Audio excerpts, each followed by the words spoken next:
dia akan pecah kepada 6 dan dia minta kita bayar pada tahun ini, iaitu cukai yang sepatutnya dibayar pada tahun hadapan.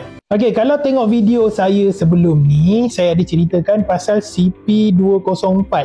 Pada video kali ni, saya nak fokus cerita pasal CP500. Ramai yang confuse CP500 dan CP204. CP500 anggaran yang dihantar oleh LSJN kepada peniaga enterprise. LSJN akan buat satu anggaran dan dia akan pecah kepada 6 dan dia minta kita bayar pada tahun ini, iaitu cukai yang sepatutnya dibayar pada tahun hadapan. So, kalaulah pada tahun ini bisnes kau tak berapa nak bagus, di situlah kita boleh hantar satu borang untuk kita pindah jumlah anggaran cukai yang baru, iaitu CP502.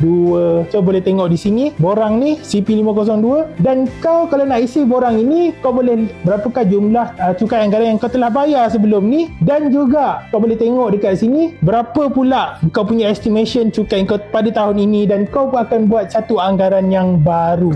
Kalau kau dilihat sepatutnya kau bayar cukai kurang daripada jumlah yang sepatutnya kau bayar cukai, jumlah cukai yang kau terlebih bayar akan di-refund semula ke dalam akaun bank korang. Jadi tak ada masalah benda itu. Kalau kau happy tengok video aku ni, jemput, komen, like and follow. Cukai lancar, bisnes goyang tak gentar.